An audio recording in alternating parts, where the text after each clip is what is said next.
What's up sa inyo mga itik? Ngayong madaling araw guys, dahil natapos na nga pala namin gawin si Lokbo, ay susubukan naman namin ngayon kung kakayanin pa rin ba ni Lokbo yung mga matitinding ahon sa kabila ng mga nilagay namin mga gamit sa kanya. Kaya for today's video guys, gumawa tayo ng social experiment. Bali nagsama nga pala kami ngayon ng marami.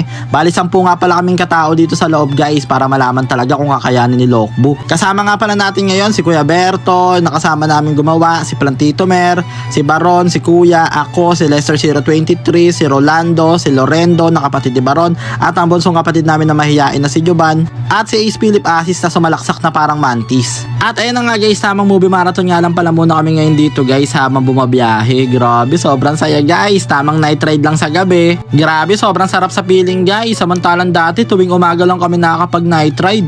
Pero ngayon guys, anytime, kahit tanghaling tapat, pwede na tayo mag night ride. At ayun na nga guys, bali nag stop over nga pala muna kami ngayon dito sa Gedli para huminto. Bali magpapagasolina nga pala muna kami ngayon ng diesel. Syempre kalahating kilong diesel lang muna nilagay namin guys dahil malapit lang naman. At ayun na nga guys, nandito na nga pala kami ngayon at pababa na kami sa Talisay, pero dahil matindi yung palusong dyan guys, ay nag stop over muna kami dito sa Gedli para i-check yung mga ilalim natin, yung mga gulong, yung preno, para sa ating safety. At ayan, napakarami pa nga pala natin dito mga kaitik guys. Hindi po, pasok lang boss. Ano, room tour? Sige po, pasok. Okay lang ba? So, okay lang? Opo, pwede po. Thank you. At ayun guys, sama picture muna tayo kasama ang mga kaitik at nag-stop over muna kami dito sa Gedli dahil bumili ng mineral water para meron kaming mapu-food trip. Uy, may nagdo-doorbell. May nagdo-doorbell. Yun eh. At ayun na nga guys, after that ay dumiretso na nga pala kami ngayon dito. Bumaba na kami ngayon papuntang Talisay, Batangas. Bali ang dadaanan nga pala namin ay Sungay Road. Sa mga hindi nga pala nakaalam guys, etong Sungay Road nga pala ay medyo matindi ang paahon dito or yung palusong. Kung umaga ka nga pupunta dito guys, ay talaga nga naman makikita mo dito yung napakagandang tanawin. Makikita mo dito yung tanawin ng Taal Lake, Taal Volcano, at pagbaba mo nga dito galing kang Tagaytay ay nasa Talisay, Batangas ka na. Napakarami nga rin mga namamasyal dito upang makita nila ang isang napakagandang tanawin. Pero alam nyo ba na ang Sungay Road ay pinangalan ng Sungay Road dahil Sungay Road ang naisip na ipangalan dito. O diba, may natutunan na naman kayo. At ayun na nga guys, maya lang nakababa na nga pala tayo at nandito na tayo ngayon sa Talisay, Batangas. Bali mag-U-turn naman kami ngayon guys at aahon naman kami ngayon pabalik para malaman na talaga natin kung kakayanin nga ba ni Lokbo. Yan, so ayun na nga guys, aahon na tayo ngayon sa Sungay. Isa sa pinakamataas na daan dito pag galing Talisay, pangat ng Tagaytay. Testingin natin kung makakaahon to si Lokbo bago natin siya isabak sa North Loop. Ito nga pala yung temperature natin guys, yan, normal temperature niyan. Titingnan natin kung hanggang sa nakaabot niya mamaya pag paangat natin dun sa ano, sa pangalan ng ano na yun? Sa Sungay. Sa Sungay, yan, Sungay Road. Tagaytay pataas. Okay. Yo, Roger. Malapit na tayo paakyat ng Sungay, Roger. Copy. Yan, medyo malapit na tayo. Okay, Roger. Copy. Ay, bata dyan, tumatakbo. Walang tatakbo. Hinto mo ko. Sige, diretso lang.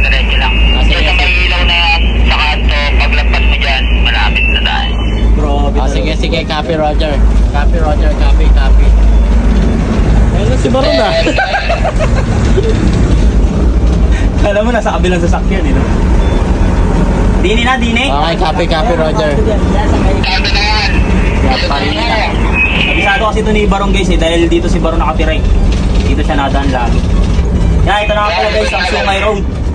Dito na tayo guys sa Sungay Roads. Ahon tayo ngayon. Kaya. Ingatan na ba? At ayun na nga guys, kasalukuyan na nga pala namin ngayong binabaybay etong ahon dito sa Ligaya Drive or mas kilala bilang Sungay Road. At talaga nga naman naghahalong kaba, takot, scared, happiness, pagmamahal ang nararamdaman namin habang ito ay aming binabaybay.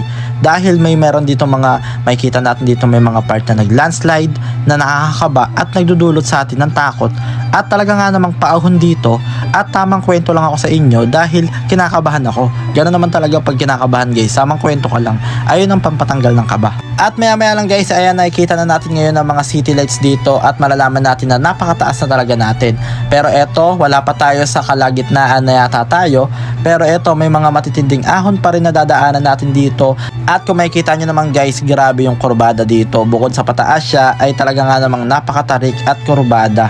Ngunit, subalit datapwat, sumatotal, kung ating mamarapatin, ay makikita naman natin na kayang-kaya naman ni Lokbo ang mga matitinding paangat dito. May makikita pa nga tayo ditong parte ng kalsada na talaga nga namang nagiging masikip na dahil sa mga nakaharang na mga putik sa gilid ng kalsada.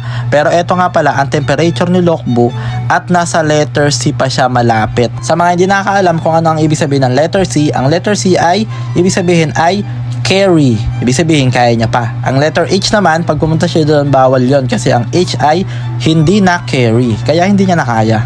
Grabe, kaya yan, Tol. Yung iaawanin natin, Tol. Hindi na masyadong halata sa video guys, pero napakataas niyan. Grabe, napaka-OA mo boy. Sobrang taas daw. Pero mataas-taas naman talaga siya guys. Pero hindi naman talaga siya totaling pinakamataas na parang hindi na talaga kakayanin. Pero meron nagsabi sa amin guys na may mas mataas pa daw dito sa mga parteng Baguio. Pero sana guys kung mapadaan man tayo doon ay kayanin sana ni Lokbo. At sana kayanan din ni Lokbo guys yung mga matitinding ahon kapag nag-north loop tayo. Bala kasi namin guys na mag-north loop sa North Caloocan. Pero kung hindi man kayanin, kahit north loop na lang sa SLEX. At ayun na nga guys, sa wakas, kinaya ni Lokbo guys. Grabe, baka Lokbo yan. Kinaya ang Sungay, Tol. Sa lahat ng nakakaalam ng Sungay Road, alam nila kung gaano kataas yan, kung gaano katarik. Oh, salamat sa Diyos. Salamat sa Diyos, may napatunayan si Lokbo kahit papaano.